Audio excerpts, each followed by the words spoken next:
Allez, j'ai pris la petite douche. Je vais vous faire mon petit retour sur le Evo 950 avec le Stab Cruiser 190.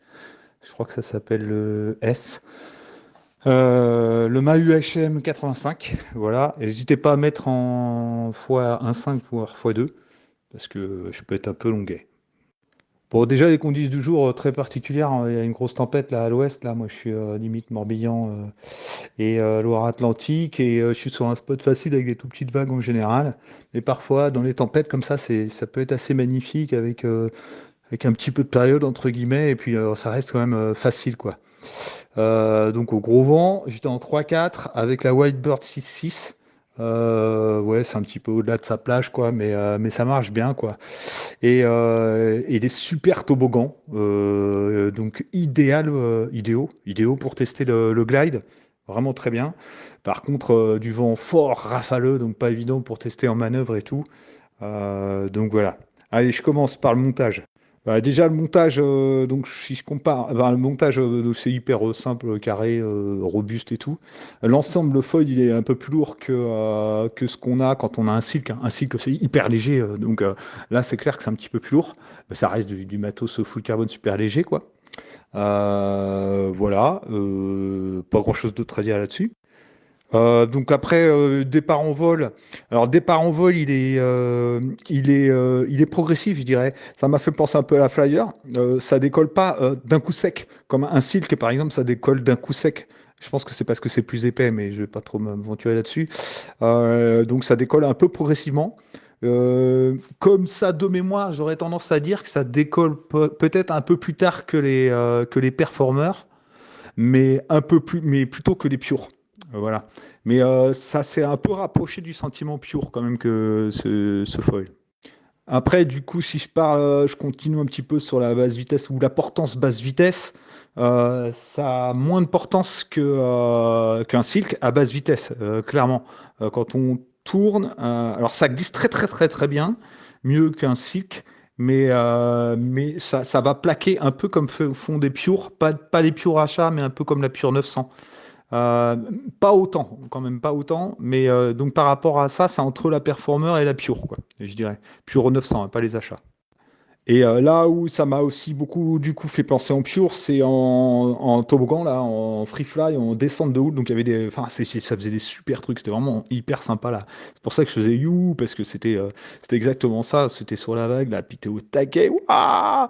Donc ça, hyper sympa. Donc là, ça m'a fait penser quand la première fois où j'ai essayé des pures, effectivement, bah, ça, il n'y a pas d'appui sur le pied avant, quoi. Donc ça accélère, ça garde son. Ça avait fait un peu ça sur la 1008, même si la 1008 elle est énorme. Euh, on n'a pas une présence de forte sur le pied avant, quoi. Donc c'est sur ce coup-là, c'est hyper rassurant. D'ailleurs, globalement, par rapport à un silk, hein, c'est clair qu'on a beaucoup plus de stabilité en latéral, mais on est moins calé qu'une Pure 900, quoi. De mémoire, une Pure 900, c'était quand même très calé. Euh, Là, on est sur un truc beaucoup plus joueur. Donc ça, c'est de ce côté-là, ça doit être joueur comme un performeur, mais je dirais, allez, tiens, joueur comme un performeur, mais avec une glisse de pure. Voilà. Enfin, il faut un peu moins de 10 qu'une pure quand même. Évidemment, une pure, on sent, par exemple, c'est incomparable, quoi. Ce que je voulais préciser aussi, c'est que j'adore le stab. Je joue beaucoup avec les stabs. J'ai toujours eu du mal à trouver mes bons stabs chez FS, hein. Et là, je trouve qu'il est très bien. Franchement, rien à redire. L'ensemble est équilibré.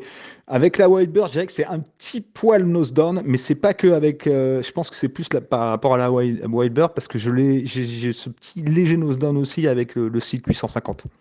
Donc, super équilibre, pied avant, arrière. On peut appuyer, on a du contrôle. J'ai rien. Ouais, vraiment, de ce côté-là, c'est sympa. Donc voilà, alors pour ce test-là, pour l'instant, j'ai pu faire que ça. Franchement, je l'ai arrêté parce que c'était hyper fort et compliqué, et puis c'est pas hyper significatif dans ces conditions-là. Mais bon feeling, quoi. Je dirais que par rapport au performeur, il y a clairement une évolution en perf, hein. Clairement, plus de glisse, ça c'est très net. Sûrement plus de vitesse, mais là j'avais du mal à aller vite parce que c'était quand même très fort, j'étais toilé et tout. Donc, bah, oui, des fois quand on est mieux quand on est dans la bonne plage, quoi, avec un plan d'eau quand même un peu compliqué. Mais globalement, je dirais que c'est un performeur qui s'est un peu purisé. Voilà. Donc, bah, du coup, à contrario, il y a peut-être un peu moins d'accessibilité que les performeurs dans les petites tailles. À voir, il faudrait vraiment que je réessaye. Mais un performeur peut-être décollé un petit peu plus tôt, était peut-être plus tranquille, moins rapide. Donc, peut-être. Donc, à mon avis, il ne faudra pas hésiter à prendre des grandes tailles en Evo. Voilà.